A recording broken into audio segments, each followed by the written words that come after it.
আজকে আমরা এমন একটা যুদ্ধের গল্প শুনব যেটা শুধু তলোয়ারের যুদ্ধ ছিল না, বরং এটা ছিল লিডারশিপ, মানুষের সাইকোলজি আর বিশ্বাসের একটা বিরাট পরীক্ষা।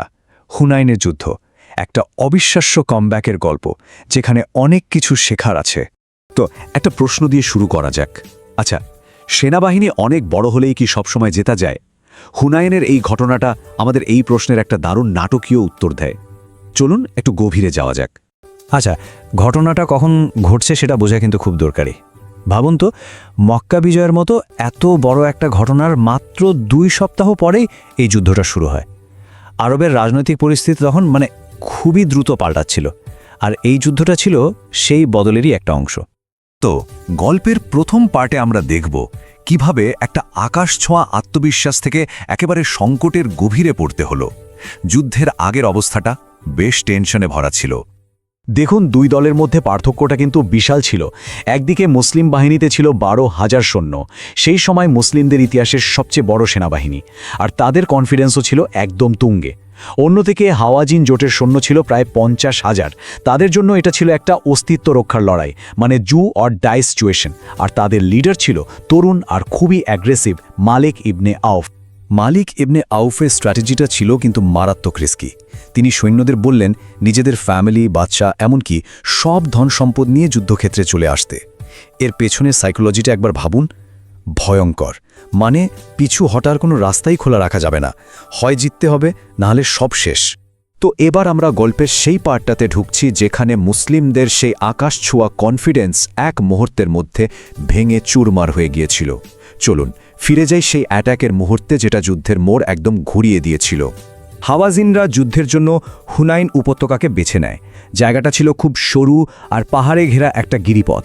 ওরা খুব ভালো করেই জানতো যে এত বড় একটা আর্মির জন্য এই ধরনের জায়গা কতটা বিপজ্জনক হতে পারে। ওদের মূল প্ল্যানটাই ছিল অ্যাম্বুশ করা, লুকিয়ে থেকে হঠাৎ করে অ্যাটাক করা। ওরা কিন্তু সামনে সামনে লড়ার জন্য অপেক্ষা করেনি, বরং উপত্যকার আনাচে কানাচে লুকিয়ে থেকে মুসলিম বাহিনীকে একটা ফাঁদে ফেলার প্ল্যান করেছিল।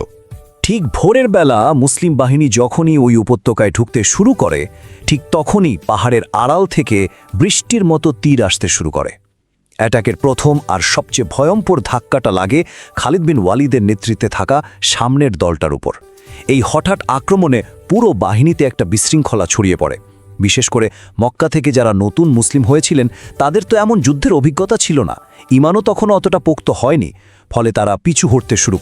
যখন হার প্রায় নিশ্চিত, পুরো সেনাবাহিনী ভয়ে আর কনফিউশনে ছত্রভঙ্গ হয়ে যাচ্ছে, ঠিক সেই মোমেন্টেই কিন্তু একজন লিডারের আসল পরীক্ষা হয়। চলুন দেখি কিভাবে একজন অটল নেতা এই ভাঙনের মুখ থেকে বিজয় ছিনিয়ে আনলেন। এই চরম বিশৃঙ্খলার মধ্যেও কিন্তু নবী মুহাম্মদ সাল্লাল্লাহু আলাইহি ওয়াসাল্লাম তার বাহনের ওপর একদম স্থির, অটল ছিলেন।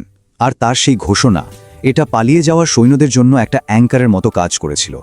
এই ডাকটাই ছত্রভঙ্গ হয়ে যাওয়া বাহিনীকে আবার এক হওয়ার সাহস জুগিয়েছিল। 3টা স্টেপে যুদ্ধের মোড় একেবারে ঘুরে যায়। প্রথমত, নবীর সেই অটল উপস্থিতি। দ্বিতীয়ত, তার ডাকে সাড়া দিয়ে অভিজ্ঞ যোদ্ধাদের আবার ফিরে আসা। আর 3 নম্বর, খালিদ বিন ওয়ালিদের অসাধারণ রণকৌশল। তিনি তার ছত্রভঙ্গ সৈন্যদের আবার এক করে একটা বিধ্বংসী কাউন্টার অ্যাটাক চালান।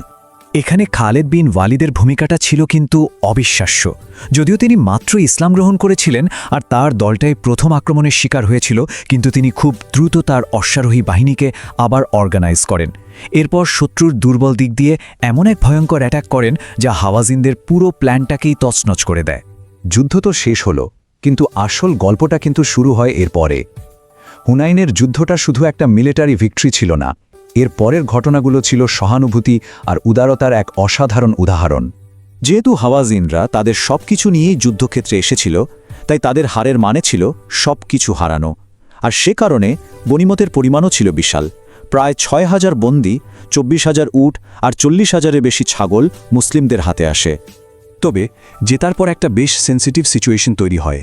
নবী সাল্লাল্লাহু আলাইহি ওয়াসাল্লাম মক্কার নতুন মুসলিমদের মন জয় করতে আর ইসলামের প্রতি তাদের বিশ্বাসকে আরও মজবুত করতে গনিমতের একটা বড় অংশ তাদের দিয়ে দেন। এতে তার পুরনো আনসার সাহাবীদের মনে একটু কষ্ট হয়। তারা ভাবতে শুরু করেন যে তাদেরকে হয়তো কিছুটা উপেক্ষা করা হচ্ছে। এই কথাগুলো ছিল সেই মুহূর্তের সবচেয়ে পাওয়ারফুল উত্তর। নবী সাল্লাল্লাহু আলাইহি ওয়াসাল্লাম আনসারদের এক জায়গায় করে তাদেরকে জিজ্ঞেস করেন, আচ্ছা, তারা কি এটাতে খুশি নন যে অন্য লোকেরা উট আর ছাগল নিয়ে বাড়ি ফিরবে আর তারা আল্লাহর রাসূলকে সাথে নিয়ে ফিরবেন? এই আবেগঘন কথায় আনসারদের সব দুঃখ, সব অভিমান মুহূর্তেই দূর হয়ে যায়। আর এই যুদ্ধে সবচেয়ে অবাক করা পার্টটা ছিল এটাই, যখন পরাজিত হাওয়াজিন গোত্রের লোকেরা তাদের ফ্যামিলির জন্য ক্ষমা চাইতে আসে, তখন পুরো ৬,০০০ বন্দীকেই কোনো শর্ত ছাড়াই মুক্তি দেওয়া হয়। এই মহানুভবতা শত্রুদের মন জয় করে নেয়। তাহলে হুনাইনের এই যুদ্ধ থেকে আমরা আসলে কি শিখলাম? প্রথমত, অতিরিক্ত আত্মবিশ্বাস অনেক সময় বিপদের কারণ হয়। দ্বিতীয়ত, সংকটের সময়ে একজন আসল নেতার পরিচয় পাওয়া যায়। তৃতীয়ত, ক্ষমা আর উদারতা তলোয়ারের চেয়েও অনেক বেশি শক্তিশালী হতে পারে। আর সবশেষে, বিজয় আসলে সংখ্যার ওপর নির্ভর করে না, এটা নির্ভর করে দৃঢ় বিশ্বাস আর সঠিক কৌশলের ওপর। তো শেষ করার আগে একটা প্রশ্ন রেখে যাই, একটা বিজয়ের আসল মাপকাঠি কি?